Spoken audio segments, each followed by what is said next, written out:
Hola, hola, hola, hola. Buenos días, buenas tardes, buenas noches. ¿Desde dónde nos estáis viendo? ¿Cuándo nos estáis viendo? Ahora sí que sí. Disculpad esta entrada, salida. Me estaba aquí haciendo alguna cosa un poco extraña. Nada, ya veo que os estáis conectando, que la plataforma os avisa. Veo a Muriel, un abrazo muy fuerte, Muriel. Veo ya preparadísimo a nuestro querido Cristian Cámara, con quien vamos a estar hoy hablando de este maravilloso libro, La URSS en construcción. Veo a Meda Arquitectos por aquí también incorporándose a la conversación. Muchísimas gracias a todos y a todas por estar con nosotros, por compartir estos ratitos, estos espacios de conversación, de arquitectura, de libros. En este caso vamos a hablar de teoría de vanguardia, teoría de la arquitectura de las vanguardias rusas. Ahora vamos a entrar. Cristian, dame unos minutitos para que Instagram vaya avisando a nuestra querida comunidad asimétrica, a nuestra familia asimétrica, de que ya estamos en directo y que ya nos pueden entrar a ver. Voy a aprovechar estos minutos, como siempre hago, para agradecer a nuestros queridísimos invitados de la semana pasada. Estuvieron con nosotros Francisco de Gracia y Andrés Rubio. Estuvieron hablando del libro Sin Arquitectura. Tenéis colgada la sesión, tenéis todas nuestras sesiones preparadas y colgadas en nuestro canal de Instagram. Ahí las tenéis para que las disfrutéis a la hora que queráis, cuando queráis. Sabéis bueno, a veces los directos no son fáciles de conectar en el momento, pero bueno, se queda todo colgado ahí para que lo podáis disfrutar cuando queráis.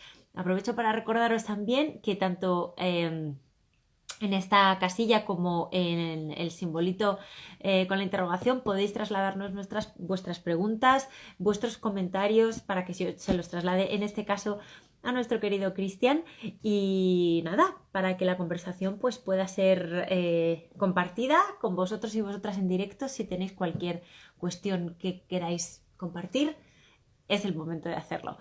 Cristian, yo creo que ya podemos arrancar. Te mando la invitación para transmitir en directo conmigo. Vamos a cruzar los dedos, que todo vaya bien, nos veamos los dos y todo salga como debe. Vamos a... Podéis confirmar que nos veis a los dos, que nos escucháis a los dos, que además sonido e imagen coincide. Bueno, pues sería ideal. Cristian, ¿estás por ahí? Ahora. Hola, Cristian. Hola María, ¿qué tal? Muy bien, ¿y tú? ¿Me ves? ¿Me oyes? Sí, te veo muy bien, oigo Hoy, perfecto, bueno, qué, fabuloso. ale- qué alegría. O sea, hoy estamos dando todo en la diana, me Oye, encanta. Bienvenido, Cristian, de nuevo al club. Ya no es la primera vez que estamos juntos aquí en este espacio. Me encanta tenerte de nuevo. Gracias por venir, gracias por poder estar y compartir este ratito con nosotros y con nosotras. Vuelvo a hacer la petición, por favor, asimétricos, asimétricas que estáis ahí detrás. Confirmadnos que nos escucháis, que nos veis, que todo está bien, que sonido e imagen va todo junto, que no hay ningún desfaste. Y, Cristian, yo creo que podemos arrancar, si te parece. Voy a empezar por presentarte. Yo sé que todos y todas las que están ahí detrás saben quién eres porque vienen a verte a ti. A mí ya me tienen que te vista. Y nada, te presento en un minutito y arrancamos con este maravilloso libro de la colección Sbig, La URSS en construcción. ¿Te parece? ujú, vamos a ello. Genial, pues vamos allá, que te he pillado bebiendo. Pues hoy, como veis, estamos con nuestro queridísimo Cristian Cámara. Es editor, investigador y traductor, máster en estudios literarios por la Universidad Complutense de Madrid y por la Universidad Iberoamericana de México. Eres, Cristian, doctor en teoría de la traducción por la Universidad Carolina de Praga. Entre 2013 y 2016 fuiste profesor de la Universidad Federal del Sur de Rostov del Don. Ujú. Actualmente, y que es desde donde te estás conectando hoy, actualmente es investigador postdoctoral del Departamento de Literatura Eslava en la Universidad Libre de Bruselas. Desde allí se está conectando hoy Cristian. Tus publicaciones pues se centran en diversas temáticas, pero casi todas se centran principalmente, bueno, pues en la estética de Walter Benjamin, en el formalismo ruso, en el estructuralismo checo, en la teoría de la traducción, en algunos otros temas, pero digamos que estas son tus líneas principales de publicación y de investigación. Eres el director de esta colección maravillosa, Svig, textos de las vanguardias rusas, que ahora quizá al final de la sesión podemos avanzar algunos cambios y cositas que vienen, ¿no? Que yo creo que está muy bien que las contemos. Tenía ganas. Sí, lo tengo Sí, aquí ¿verdad? apuntado para mencionar algo. Podemos lanzar algún anuncio. Algún avance, eso es. Y aprovecho pues para comentaros que todas las traducciones de esta colección han estado a cargo de Cristian directamente del ruso, directamente. No hay traducciones intermedias de por medio, hay muchísimos textos inéditos que no se conocían en castellano. Ese es el gran valor que tiene esta colección Svig, pero que yo creo que, Cristian, casi puedes contarnos tú un poco más y entrar directos a la USA en construcción, teoría de las vanguardias, estoy con teoría de las vanguardias rusas, que se me ha quedado ahí la frase, y no, teoría de la arquitectura de las vanguardias rusas, del que venimos a hablar hoy. Bienvenido, Cristian, muchísimas gracias y adelante, vamos a ello. Muchísimas gracias, María. Como siempre, encantado de estar aquí con vosotros para charlar de las cosas que nos gustan y pasar un buen rato. En fin, sí, primero un poquito sobre la colección para hablar. Bueno, no mucho porque siempre ya soy veterano y siempre empezamos presentando un poco la colección para saber. Una colección que ya llevamos, bueno, ya va pasando el tiempo. Empezamos a trabajar en 2006, el primer libro salió en 2017 y desde el principio, bueno, teníamos esta idea que sería muy interesante, nos parecía un aspecto relativamente poco conocido en España. Las vanguardias rusas, bueno, quizás no las vanguardias rusas, que son bastante conocidas algunos autores y ha habido exposiciones recientemente fabulosas, pero este aspecto de la teoría de las vanguardias rusas, que era riquísimo y además muy variado, y queríamos presentarlo en toda su variedad de líneas y un poco en el diálogo que tenían entre sí, ¿no? En cómo se estaban respondiendo, cómo algunos conceptos se retomaban de unas a otras. Ya tenemos unos cuantos libros publicados, ya hemos Arbatov, Lisitsky, Shklovsky, Yuritiniano, Bárbara Stepanova, Markov, que no se nos olvide. Markov, lo tenemos desde el principio. Y bueno, ya esto que queríamos ver desde el principio, pues empieza un poco a dibujarse, ¿no? Estas constelaciones, estas respuestas y cómo se van desarrollando en el tiempo y retomando temas. Empiezan a verse este objetivo que teníamos desde el principio. Y también presentar autores quizás menos conocidos. Arbatov sería un caso claro, y algunos de los que tenemos en nuestro libro de hoy, presentarlos también en su relación con los problemas de la actualidad en varios sentidos, por ejemplo, las diferentes líneas, ¿no? Pero también en el libro que vamos a ver hoy sobre el constructivismo, la manera en la que reflexionamos sobre las relaciones entre arte y sociedad, entre arte e industria, entre arte y mercado, con la propuesta de demolición del arte, por ejemplo, podrían resonar en la actualidad de una manera muy, muy interesante. Y también mostrándolos como enclave interesantísimo dentro de la tradición de la estética de la modernidad, en el que se replantean y tratan cuestiones muy interesantes desde un aspecto, muy, muy actual, sobre todo con la relación que tienen con el simbolismo y el idealismo simbolista previo y el romanticismo. Pues es un enclave en el que se replantean categorías y conceptos muy importantes y, bueno, ponerlos otra vez en circulación o darlos para la discusión en la situación actual en España. Una cosa para mencionar que siempre, bueno, a mí me gusta mucho comentarlo, es la cuestión de las introducciones, dedicamos mucha energía a intentar buscar introducciones para cada uno de los libros, sobre todo, deseablemente o en muchas ocasiones, a cargo de autores rusos contemporáneos, para mostrar también una cosa interesantísima es cómo autores rusos, en fin, hasta ahora y hasta donde pueden ahora la mayoría de ellos en exilio, están reelaborando su propia traducción y presentando de maneras fabulosas, ¿no?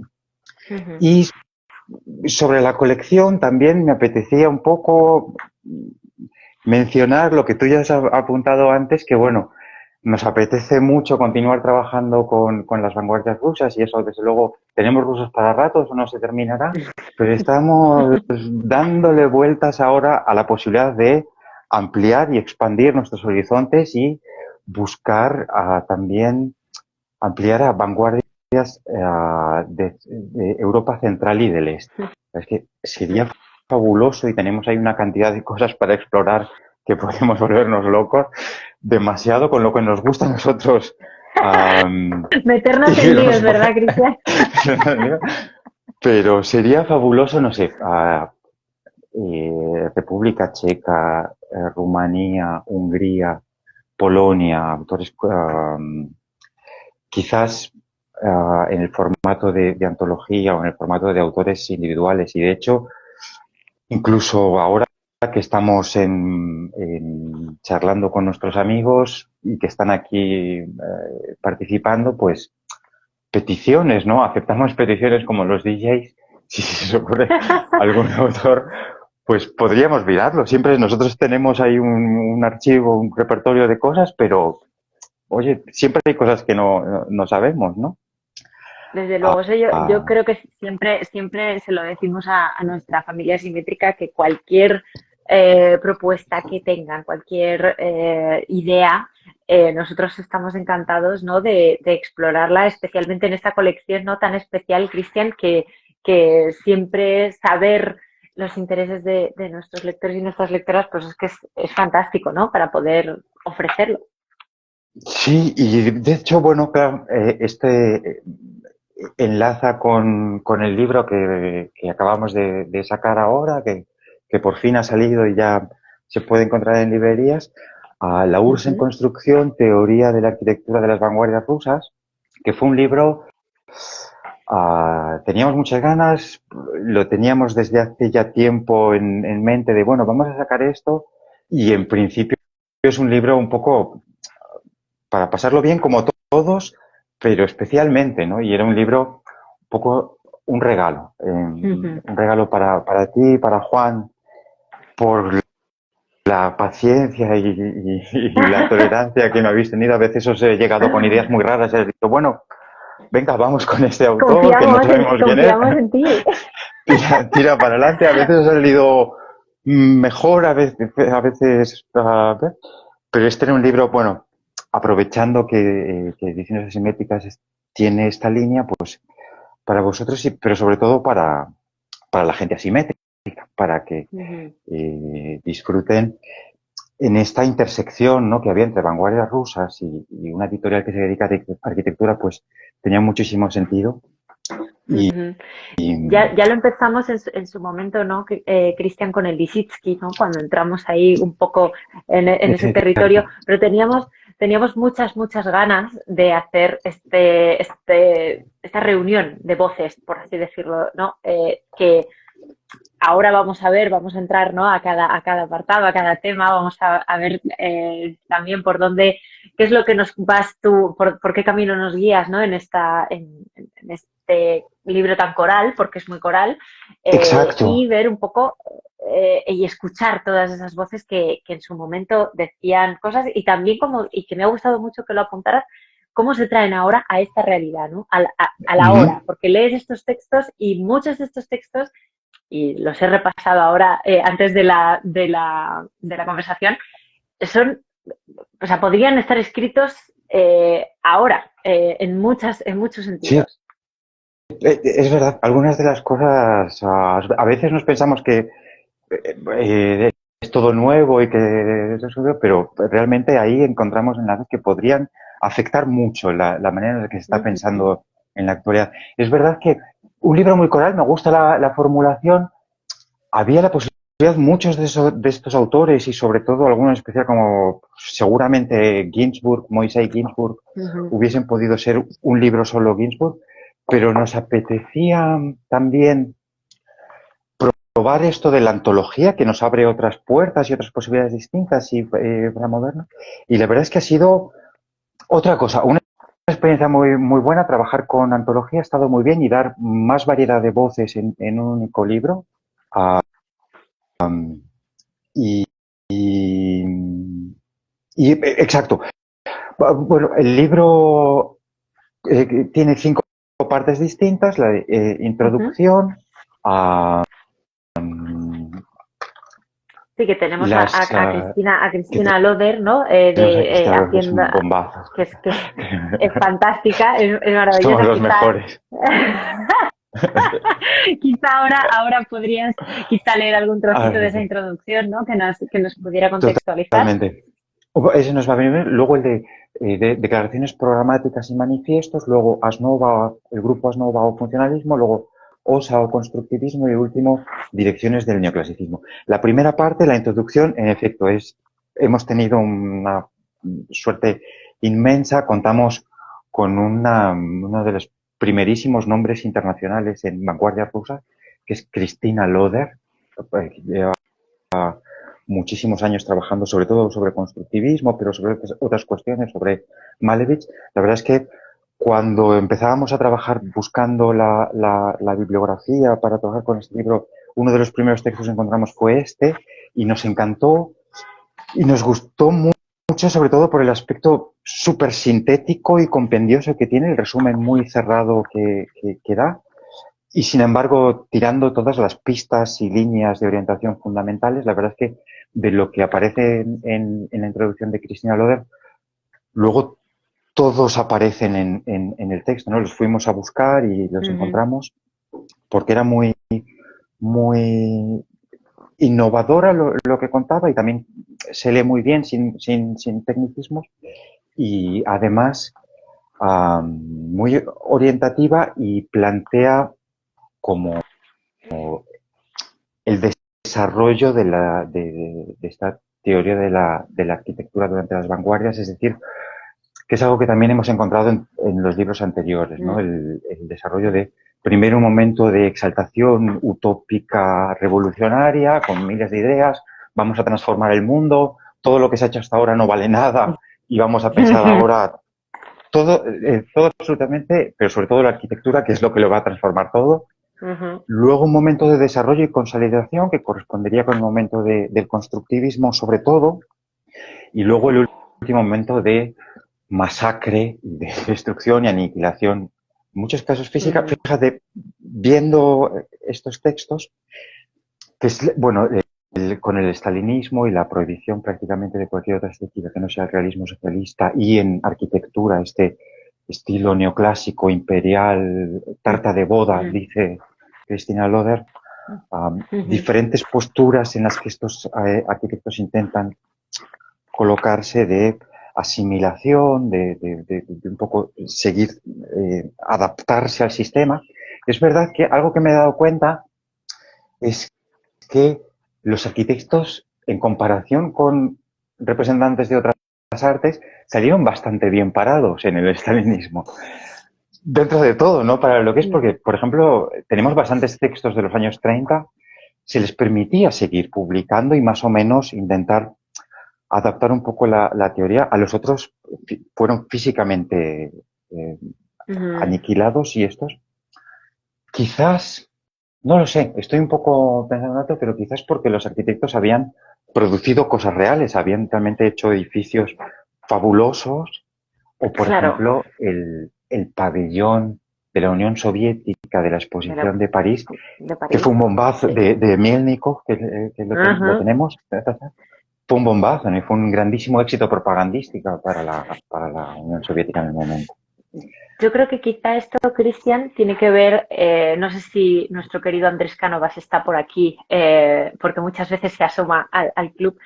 Eh, Él, en sus clases maravillosas, nos cuenta cómo, por supuesto, la arquitectura siempre está cerca del poder y no hay mejor propaganda, no hay mejor manera de, digamos, de decidir o definir una posición o una postura político-social nueva que construyendo o Interesante, destruyendo, dependiendo, ¿no? Entonces, interesante. esto que cuentas, ¿no? Pues los arquitectos en ese momento estaban haciendo cosas muy reales, es uno de los, de hecho, digamos, de los estilos, por así decirlo, que se estudia en las escuelas de arquitectura, vamos, no el estilo, sino la manera en la que se hizo, es, por ejemplo, los edificios estalinistas, ¿no? Todo el mundo, todos los arquitectos y arquitectas ahora mismo tendríamos en la cabeza ese modelo mental arquitectónico. Quizá es lo que tú apuntas, ¿no? Como se hacían cosas reales, sobrevivieron lógicamente a la situación. Que fue a partir de cierto momento aquel por el que el poder soviético apostó dentro de un abanico en los años 20 que estaban haciendo muchas cosas distintas y algunas, bueno, hiper innovadoras y de primerísima línea dentro de la arquitectura mundial en ese momento. Sí, sí. Y nosotros, en la organización del libro, bueno, hemos seguido el esquema de Cristina Loder, que realmente tampoco es un relato muy innovador, en absoluto innovador, ¿no? Es, en general está aceptado y la primera parte, bueno, la segunda parte, manifiestos programáticos, manifiestos y declaraciones programáticas, es un poco un cajón desastre, algunas cosas que no sabíamos dónde poner, pero que nos apetecía mucho también para situar el contexto, para que se vieran. Está el manifiesto del grupo Octubre, están los manifiestos de los diferentes grupos que luego componen el corpus, y por ejemplo el manifiesto del grupo Gopra, que sería esto de los arquitectos proletarios que atacan a todas las nuevas tendencias y utilizan, bueno, una teoría, quizás más que una teoría, una jerga marxista, leninista, realmente un poco, pero que este grupo fue el que luego se apoyó el estalinismo para echar a todas las otras tendencias. Luego la tercera parte, Asnova o funcionalismo, tenemos tres autores muy interesantes, Nikolai Ladovsky, Vladimir Krinsky y Konstantin Mielnikov. Son autores muy interesantes, construyen bastante poco, se dedicaron sobre todo a cuestiones de pedagogía. Estos fueron los que organizaron, estaban desde el principio ahí y organizaron las instituciones pedagógicas, las primeras instituciones pedagógicas soviéticas como el INJUK o el FJUTEMAS, bastante míticos. Se dedicaron también al trabajo de laboratorio, es decir, al examen de los elementos aislados de cada una de las artes. En pintura lo estaba haciendo Rodchenko, análisis del color, y estos. Y también tienen una parte muy marcada, un poco curiosa de psicología de la arquitectura, percepción de la arquitectura. La percepción. Lo encontraremos en los textos. Y también algo que es muy característico, sobre todo de Ladovsky, y es muy interesante, es una parte realmente que a mí me sorprendió verla, la parte de urbanismo. Tratan mucho la cuestión de urbanismo y cómo integrar el edificio dentro de la calle, la plaza, la ciudad, el país y los flujos orgánicos que establecen ahí. Dentro de este grupo, dos cosas a comentar. Bueno, aquí tendría que haber ido Lissitzky, pertenece aquí, pero remitimos a nuestros queridos lectores al libro que apareció en él. Lissitzky es un caso un poco raro. Pertenecía a este grupo, bueno, era amigo con todos estos y publicaba en las revistas del grupo, en Izvestias Nova. Tiene que ver con algunas cuestiones, pero también es un poco caso curioso porque en general en España, en Europa Occidental, lo identificamos con el constructivismo, que es el otro grupo. Y muchas cosas tienen mucho que ver, pero en este caso sería más bien por relaciones personales. Él era amigote de estos otros, más bien, y se le ubica dentro de este grupo. Y luego el caso Mielnikov, que también a veces se le ubica aquí en funcionalismo, a veces se le pone en constructivismo, a veces se le pone completamente aparte, como él solo. Ah, Ujú, tiene un poco de todo, es verdad que tampoco escribe mucha teoría, tiene algunos textos. ujú, En mi opinión, bueno, ¿cómo decirlo? No quiero cometer ningún sacrilegio, pero no fue súper interesante. Cuando al final, finalmente conseguí encontrar los textos, fue un poco de decepción, porque en el plano así teórico que están discutiendo otros, como Ginsburg, por ejemplo, no me parecía tan potente, pero es verdad que ujú, tiene esta otra dimensión. Habla mucho acerca de cuál es su proceso creativo, los materiales que utiliza, ujú, habla ujú, de cosas como leyendo entre líneas, que requiere un cierto adiestramiento para leer estos autores, pero leyendo entre líneas también de sus relaciones con las autoridades. Entonces, ujú, en un plano un poco mitómano, que yo creo que los arquitectos, Melnikov es una de esas figuras que los arquitectos tienen como un poco idolatrada, va a ujú, gustar a los autores. Y luego, ujú, el siguiente punto es el grupo OSA, Asociación de Arquitectos Contemporáneos, que es bueno, son los grandes. En mi ujú, opinión, bueno, en mi opinión, en la bibliografía están considerados como los más relevantes, ujú, los más potentes y significativos.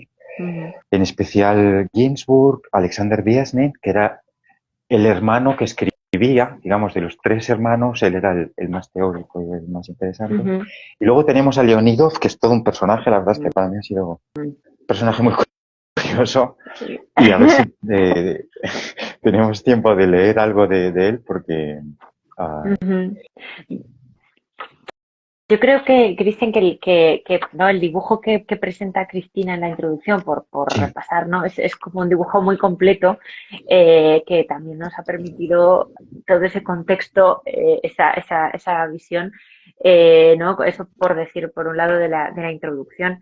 Creo que el apartado, la parte de manifiestos, es un apartado muy, muy gracioso, o sea, en el sentido de ujú, que ahí se plantean un montón de cuestiones y a mí me resulta especialmente interesante ver cómo todos, en todos sus manifiestos, obviamente, en todas sus rutas, ¿no? Su planteamiento de ruta, lo primero que hay que hacer es revisar el pasado y ver lo que es necesario y lo que no, y todos terminan diciendo que no hay nada necesario, ¿no? Entonces, claro, hay una cosa, hay como de anulación, pero luego cuando lees los textos todos se remiten a esas Romas, a esas Grecias. Es una cosa que ahí me sí, encantaría que tú, que tú nos ilustraras un poco como revisor de todos estos textos.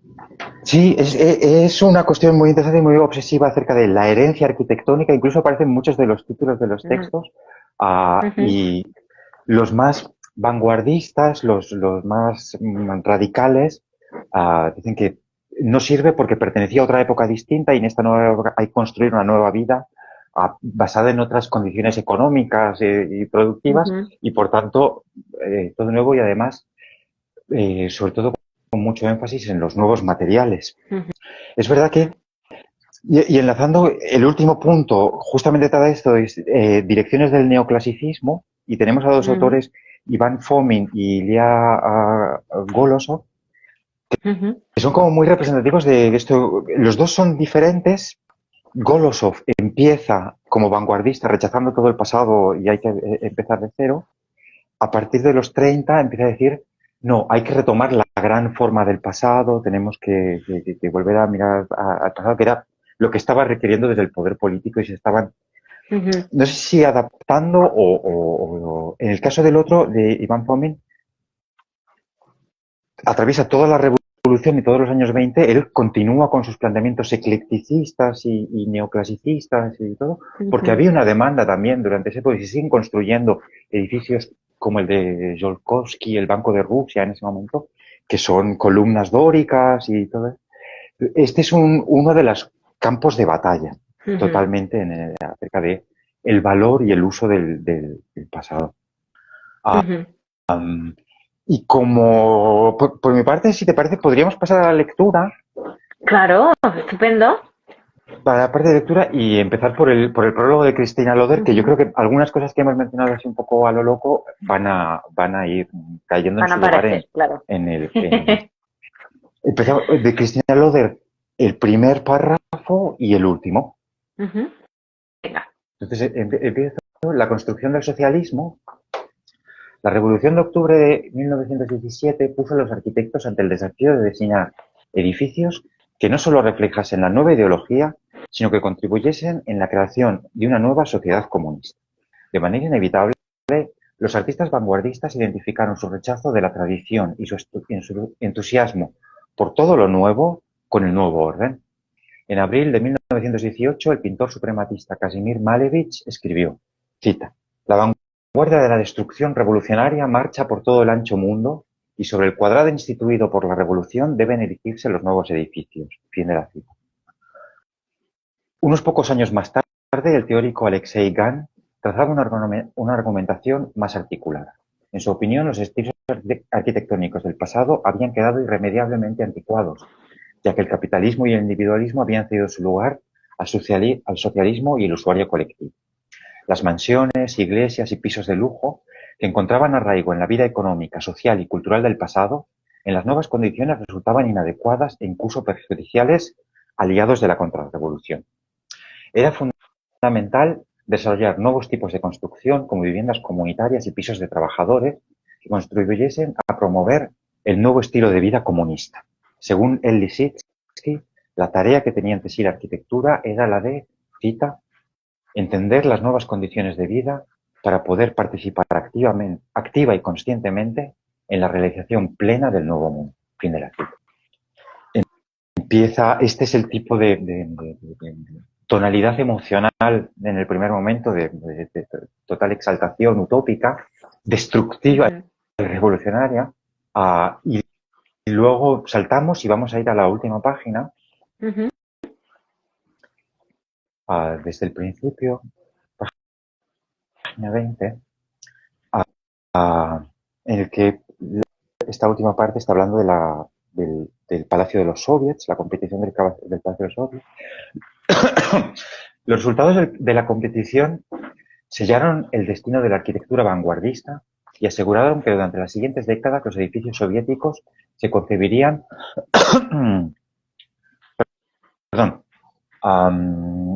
de manera tradicional y empleando una serie de elementos ornamentales en una amalgama ecléctica de motivos históricos. Stalin y el partido habían hablado. La arquitectura del realismo socialista había llegado para quedarse. El Palacio de los Soviets nunca llegó a construirse, a pesar de que la Catedral de Cristo Salvador fue demolida en diciembre de 1931 y los cimientos llegaron a colocarse en 1939. La llegada de la guerra interrumpió las obras. Después de 1945, el lugar se despejó y al cabo del tiempo se dedicó a albergar una piscina pública. Pese a todo, el diseño del palacio sirvió como inspiración para las construcciones de 7 edificios monumentales, estilo tarta de bodas, que se erigieron entre los años 1947 y 1953 y todavía siguen en pie. Incluyen el Ministerio de Asuntos Exteriores, la Universidad Estatal de Moscú, etc. Desde el año 1991, con el colapso del comunismo, los arquitectos han estado atareados con la transformación de Moscú en una gran metrópolis capitalista, y la Catedral de Cristo Salvador fue reconstruida y consagrada en el año 2000. Varios edificios vanguardistas han sido restaurados, como por ejemplo el edificio Narcompín. Durante décadas languideció en un estado de abandono absoluto, que reflejaba elocuentemente el olvido en el que habían caído los sueños de viviendas comunales y las visiones de un nuevo mundo. Los trabajos de recuperación dieron inicio en 2016 y culminaron 4 años más tarde. Hoy se erige otra vez en todo su esplendor como un inspirador monumento al radicalismo e innovación del pensamiento arquitectónico de la década de los 20. Este es el arco, ¿no? El recorrido de inicio y construcción. Entonces ahora podemos intentar leer rápidamente estos 3 momentos y si queda más tiempo al loco de Leonidas. ¿De quién? De Leonidas. Vale. Que es un personaje. Me parece bien. Entonces, el primer momento, Adelante. por podría estar representado por el texto Credo de Alexander Wiesnin, que tiene sí. algunas cosas interesantes que podemos comentar, entre otras que no habla de arquitectura en absoluto, pero pues es como su credo arquitectónico. Bueno, vamos a ver. Credo es un texto de abril de 1922. El tiempo propio de la modernidad es acelerado y dinámico. Su ritmo es claro, preciso, geométrico, matemático. El material y la función determinan la estructura de los objetos creados por los artistas contemporáneos. No importa si un determinado objeto es funcional y utilitario, máquina de ingeniería, objetos de uso cotidiano o simplemente funcional. Trabajo de laboratorio de búsqueda de formas nuevas. Cada objeto creado por el artista contemporáneo debe entrar en la vida como una fuerza activa capaz de reorganizar la conciencia humana, actuando sobre el complejo psicofisiológico y elevando la capacidad energética. Es evidente que los objetos creados por el artista contemporáneo deben ser construcciones puras, sin el lastre de la representatividad, construidas de acuerdo con los principios de la línea recta, la curva geométrica, la economía y la efectividad máxima. Dado que la construcción de cualquier objeto consiste en una cierta interacción entre elementos plásticos fundamentales, materia, color, superficie, factura, resulta fundamental poner en primer lugar el estudio e investigación de estos elementos. Tomo estos elementos como energías materializadas que poseen propiedades dinámicas, movimiento, tensión, peso, velocidad, moduladas por el artista con vistas a un determinado fin. Al igual que cada parte de una máquina es una fuerza materializada, correspondiente a una forma y un material, y no puede ser eliminada del sistema en el que actúa sin la destrucción del sistema completo de relaciones, también en los objetos construidos por el artista cada elemento debe ser una fuerza materializada. Los ingenieros actuales han creado cosas fabulosas: puentes, locomotoras, aeroplanos, grúas. El artista contemporáneo debe crear cosas que sean equiparables a ellas en fuerza, tensión, potencial y en términos de su efecto psicofisiológico sobre la conciencia humana como principio organizador. Empezamos de aquí, o sea, este es el punto. Alexander Wiesnin, que es arquitecto y va a ser uno de los arquitectos más importantes a partir de 1924, cuando por fin empieza a ser posible construir edificios de los primeros representantes del constructivismo. Pero es un texto muy característico de las vanguardias rusas, ¿no? De exaltación, abstracción, análisis de los materiales, de los elementos. Y a mí me parece muy interesante esta parte, ¿no? de lo psicofisiológico, ¿no? Al final hay aquí también el programa de trabajo, por ejemplo, de arquitectura de Linhuk, por ejemplo, ¿no? De Ladovsky, que es el 8, por ejemplo, ¿no? Dice: la psicología de la percepción hacia la que se orientan en última instancia todos los medios expresivos arquitectónicos no puede ser dejada de lado en el trabajo de investigación del grupo. Pero es que además luego en su laboratorio psicotécnico de arquitectura, es decir, que estamos hablando constantemente de esa preocupación, esa ocupación por lo mental, por esa relación de la persona o del cuerpo con esa arquitectura. Dice: el arquitecto debe estar al menos elementalmente familiarizado con las leyes de la percepción y los medios de influencia para usar en su actividad todo lo que la ciencia moderna pueda dar. Entre las ciencias que contribuyen al desarrollo de la arquitectura, la joven ciencia de la psicotecnia debería ocupar un lugar destacado. Que claro, luego esto lo relacionas, ¿no? Pues por ejemplo, con autores como Juhani Pallasmaa, que hablan de la percepción de los sentidos digamos, bueno, tiene un texto que se llama Tocando el Mundo, que lo hemos publicado nosotros también aquí en la colección poliédrica, que claro, tiene todo que ver con esta cuestión. Por eso cuando de repente damos en esta clave en los años 20 y dices: Dios mío, por eso te decía antes que son muchas resonancias también con la actualidad. Y esto resuena con o es la manera en la que se está asimilando desde el lado de la arquitectura una cuestión clave en vanguardias rusas y que venía de antes del simbolismo, que es la creación de un hombre nuevo. En realidad lo que ellos están tratando de hacer es saber que luego, de hecho, algunos autores como Boris Groys luego adquiere ciertas tonalidades siniestras, porque esta creación de un hombre nuevo en la ideología stalinista se transforma de una manera, claro, Sí, picadora un poco, de carne. O sea, sí, sí, un poco machacar, distorsionada, yo iba a decir, no puede ser. sí, un poco distorsionada de lo que podríamos entender, ¿no? Pero es verdad, esto está mucho en la parte de funcionalismo. En este texto del 22 de Besnin aparece porque están trabajando juntos y se encuentran en muchos lugares, pero es verdad que luego lo que caracteriza constructivismo es alejarse un poco de la idea de percepción y de psicología y centrarse en el objeto arquitectónico, que ahí estaría más del lado del formalismo ruso, que es como... Eso es. ¿Quieres hacer alguna parada lectora en ese tema? Lo digo porque aún tenemos tiempo, ¿eh, Cristian? Sí, yo propondría que el siguiente texto, que sería el texto Ujú. de esplendor y consolidación, Mm, y del momento así como redondo, pasemos a Ginsburg, año ujú, 1927, el constructivismo como método experimental y pedagógico. ujú. El primer, El los primero. primeros párrafos vamos a leer. Ujú, ujú. Ginsburg me ha parecido un autor increíble, me estalla la cabeza, la verdad es que podría ser primero Ginsburg, luego Besnin, mi selección personal, y luego Besnin y luego Ladovsky. Ginsburg podría haber sido el libro solo dedicado a él. La verdad es que es un autor de primerísimo nivel Ujú. dentro de las vanguardias. Me ha encantado. Y este texto, bueno, me ha parecido que resumía al principio algunas cosas con las que podemos continuar charlando. Sí. Adelante. El concepto que se aloja detrás de la palabra arquitectura es siempre una función de la época.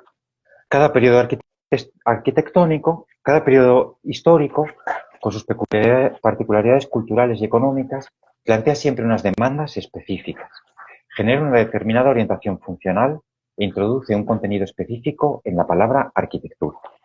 El constructivismo, o método funcional, nació como una respuesta a las exigencias de nuestra época, una época que es doblemente constructiva, en el sentido de la revolución social que produjo un nuevo usuario y cristalizó nuevas interacciones económicas y sociales, y en el sentido de un desarrollo tecnológico sin precedentes, con continuas conquistas técnicas que crean oportunidades excepcionales para la construcción de la nueva vida. Nuestra época es constructiva no solo en tanto que considerada como un determinado periodo histórico en el que se produce una intensa aceleración de los procesos de construcción de la vida. Es constructiva también en lo que se refiere a un cierto cambio de ritmo que hace que sea imposible detenerse en cualquier etapa concreta durante mucho tiempo y que trae consigo cada día que pasa nuevas tareas sociales y posibilidades tecnoeconómicas. Es por ello que la clarificación conceptual del término de arquitectura es sólo posible en el marco de la arquitectura funcional, en el constructivismo, que confronta al arquitecto ante todo con la tarea de construcción y organización de las nuevas formas de la vida. Esta tarea de construcción de la vida, de creación de los condensadores sociales de nuestra época, solo se completa cuando se concretiza en formas materiales concretas. Se viste de carne y hueso y adquiere una serie de rasgos arquitectónicos que son percibidos por los sentidos, ¿vale? E inciden de una determinada manera en la psique humana. En otras palabras, la tarea señalada de la construcción de la vida comienza con la organización de nuevas formas y procesos existenciales y laborales, y termina con la materialización y formalización de objetos arquitectónicos que son receptáculos espaciales concretos adecuados para estas nuevas formas vitales. En la arquitectura prerrevolucionaria, denominada artística, entre comillas, despectivas, así como en la arquitectura que hoy en día sigue basándose sobre principios formales, surge inevitablemente un dualismo que contrapone la esencia utilitaria de un objeto y su formalización. El constructivismo como método lucha por la destrucción final de este dualismo, por el monismo absoluto.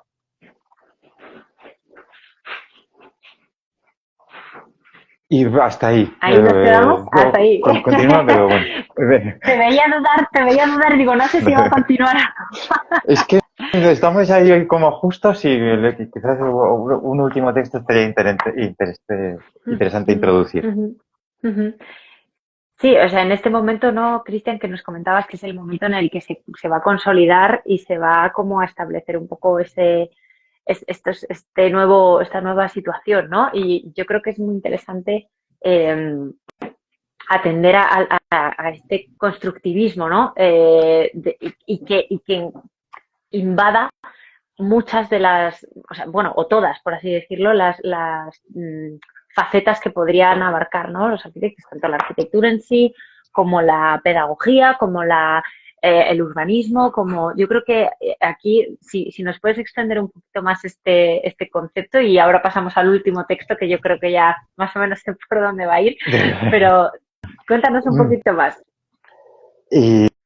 Bueno, la teoría constructivista, la verdad es que esa aplicación en realidad no nace en la arquitectura, nace Ujú, en artes plásticas con Rodchenko y Stepanova y este grupo y Gak, Alexei Gan y Arbatov ujú, está ahí, y lo aplican, lo introducen porque les parece que es la mejor estética, aunque no la consideran una estética, para la nueva sociedad que se tiene que construir, en la cual no hay un lugar para la decoración, para aquello que tradicionalmente era artística, sino que este nuevo sujeto, el nuevo usuario social que ha traído la revolución, junto ujú. con las innovaciones tecnológicas que han aparecido, van a hacer posible que sea una arquitectura artística en el sentido de máximamente eficaz. Ya no artística Ujú. en el sentido de bonita y bella de mirar, sino de cumple perfectamente la organización de la vida y de sus flujos. La verdad es Ujú. que De hecho, ahora mismo no recuerdo qué autor es porque ahora no quiero confundirme, pero una de las cosas que comentaba este autor decía que el arquitecto tenía que ser el principal organizador, por así decirlo, de ese espacio, de esa propuesta, de esas necesidades, de dar respuesta a esas necesidades del nuevo momento, y que digamos que el artista y el escultor mm, formaban parte de un proceso posterior. Ahora mismo no, ah, posterior fíjate, en el sentido de que no participaban del establecimiento de la estrategia espacial, sino que apuntaban a una segunda fase en la que, por supuesto, pueden, digamos, colaborar, pero no son el estadio principal. Ahora mismo no sé exactamente, ya lo encontraré, ahora lo encontraré, pero vamos, me perdona, sigue, lo, sigue que te he dejado ahí ¿me lo el... podrías pasar ese libro o lo intentaré encontrar? Porque la verdad es que Sí. hay muchos puntos y Mielnikov dice exactamente eso. Dice, el Mm, pintor y el mm. escultor pueden participar en la obra del arquitecto, pero su rol es totalmente secundario Sí, sí, sí, en a eso me refería. ¿eh? Ahora mismo no recordaba qué autor era dentro del libro, pero sí, Ah, es puede ser Mielnikov. Melnikov perfectamente. Es Claro, claro, es Mielnikov, es Melnikov, Mielnikov, sí, seguro. ese es y, Pues, y el tercero, de ujú, Viesning otra vez, las tareas artísticas de la arquitectura soviética y la cuestión de la herencia arquitectónica. ujú, ujú. ¿Dónde Vamos a ello, lo pues. tengo? Espera, que yo también lo he perdido ahora mismo. Voy al índice un segundo. Que es ya un texto de la última época, de 1933, es una Ujú. ponencia en un congreso y es verdad que todavía él sigue teniendo la posibilidad de presentar sus ideas y tratar de defender y de explicar qué era lo que trataba de hacer el Pero constructivismo arquitectónico. ¿es Biesnin o Fomin? Biesnin, Biesnin, Biesnin. Pues puede ser la página. 114. No. mm, 114, sí te iba a decir la 110, pero no, tiene que ser un poquito más adelante. Vale, 114, pues Ese es vamos las a tareas ello. artísticas de la arquitectura soviética y la cuestión de la herencia arquitectónica. Ujú. Adelante. Vamos, camaradas, permitidme que no me refiera en mi intervención a la ponencia del camarada Arken. El ponente ha presentado sus ideas de manera tan hábil e ingeniosa que me parece imposible refutarlas, tanto como sentirme persuadido por ellas. A pesar de que no contenía argumentos explícitos en contra de la nueva arquitectura, sí que era posible extraer la impresión general de que ni le gusta ni considera que sea la arquitectura que necesitamos. A partir de algunas alusiones desperdigadas aquí y allá, podemos sacar la conclusión de que se trata de una arquitectura funcionalista y formalista. Por lo que se dice en otras partes, también podemos deducir que Brunelleschi era muy bueno y deberíamos tomarlo como modelo. El ponente nos ha dicho que Brunelleschi utilizó de manera creativa la herencia clásica y por consiguiente también nosotros deberíamos hacerlo. Se ha referido de manera concreta a la recuperación de las cornisas y los capiteles romanos. Para su época, esto era algo completamente natural, ya que la tarea del momento era la de sacudirse el yugo de las tinieblas medievales al precio que fuese. El recurso a la antigüedad era un medio perfectamente plausible para ello. Debo decir aquí que el término de utilizar me genera algunas dudas. Preferiría que lo cambiásemos por el de asimilar, es decir, comprender y superar al mismo tiempo. Por cierto, este último no tiene nada que ver con apropiar, con el que algunos lo confunden incluso con demasiada frecuencia. Es imprescindible estudiar el pasado con profundidad, pero a la vez sería conveniente mantener una cierta distancia para evitar quedarnos atrapados en una vía muerta de la que no habría posibilidad de salir. Si no tenemos tiempo para mirar la vida que bulle a nuestro alrededor, nos quedaremos atrapados en un castillo feudal. ¿Qué es necesario saber acerca de la historia de la arquitectura? Antes que nada es necesario entender la esencia de la arquitectura, es decir, aquello que la define de manera fundamental e intrínseca. En primer lugar, la arquitectura es la organización de los procesos vitales. En segundo lugar, en tanto que arquitectónica o regularidad de las construcciones espaciales, es necesario estudiar la manera en la que ella constantemente se transforma y desarrolla. Solo sobre la base de la historia de la arquitectura es posible comprender la esencia de la arquitectura. Esta no está dada de manera concreta en ninguna época. Esta no está dada de manera completa en ninguna época concreta, sino que se revela solo en la contraposición entre épocas distintas. Solo al yuxtaponer y comparar entre sí los monumentos de Grecia, Roma, el gótico, etc., se nos hará clara su esencia específica. Y sin comprender la esencia de la arquitectura es imposible crear nada nuevo. Y lo dejamos ahí. Muy Me parece interesante. muy bien para cerrar.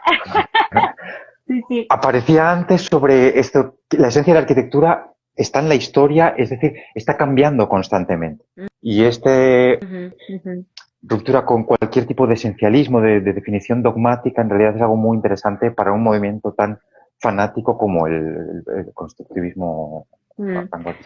Punto interesante. Es un poco quizá esta metáfora, ¿no? del retrovisor del coche. O sea, tú vas avanzando, pero necesitas esa conexión, ¿no? En cierta manera, ir mirando hacia atrás, qué es lo que vas dejando, sin perder de vista que vas hacia adelante, ¿no? Yo creo que eso es muy bonito. Todavía hoy en las escuelas de arquitectura, y si hay arquitectos y arquitectas por aquí detrás, estudiantes, que nos lo confirmen si quieren o que comenten lo que consideren, pero todavía esto también es una de las líneas, ¿no? De propuesta, es decir, nunca perder de vista la historia, el pasado, pero sin quedarse anclado para, como dice aquí, no terminar en un castillo feudal, ¿no? Quedarse atrapado en un castillo feudal, dice allí, ¿no? Totalmente, en efecto, y ahora dentro de esta historia o dentro de este que vemos a través del retrovisor, pues está también el constructivismo ruso. Sería parte de esa historia que se renueva constantemente y que se entiende en las nuevas condiciones y con los nuevos términos actuales. Pues Cristian, como tú muy bien apuntabas, nos quedan 5 minutitos, un poco menos incluso ya de sesión. La verdad es que es una maravilla siempre hablar contigo y traer al club esta colección maravillosa de Stig. No sé yo creo que no nos hemos dejado nada en el tintero, que hemos hablado un poco de todo ese dibujo, ese arco, ¿no? De posicionamientos desde el principio hasta el final. No sé si quieres añadir alguna última cosa antes de cerrar, que se nos haya quedado ahí yo creo que hemos hablado de todos los autores y de casi todos los temas, pero adelante, si hay alguna última cosa. Lo podemos dejar ahí, yo creo, y si no, bueno, habrá más oportunidades, habrá más veces, seguiremos hablando y si nos fuera. La última vez tenía que haber dicho esto. Pues sí, desde luego. Además, como nos quedan, aprovecho, nos quedan un par de títulos que no pudimos hacer la sesión porque tuvimos algún problemita técnico. Por ejemplo, el de Bárbara Stepanova, yo creo que es muy bonito que lo volvamos a traer al club, que podamos hablar de esos textos.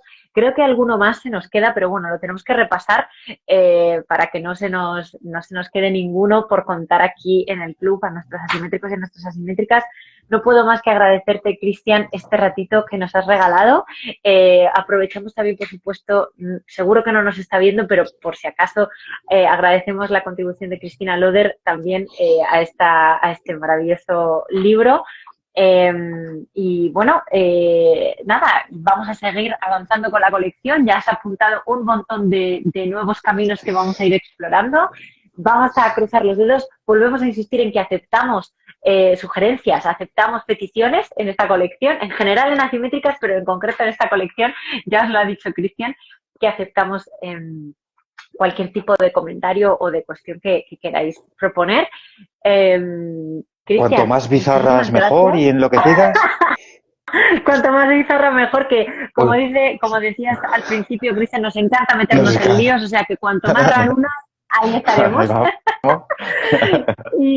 Y nada, de nuevo, gracias, Cristian, te mando un abrazo muy fuerte a Bruselas. Aprovecho para contaros y deciros que, por favor, vayáis a las librerías. El libro está disponible también en nuestra web, ya lo sabéis, esto lo digo siempre, pero por favor, a las librerías que son nuestras amigas, nuestras compañeras de viaje en esta aventura editorial, y sin ellas no podríamos seguir haciendo lo que hacemos. Así que desde aquí un llamamiento y mi agradecimiento de nuevo, Cristian, un abrazo muy fuerte y nos vemos muy prontito, porque yo creo que el de Bárbara hay que organizarlo rápidamente.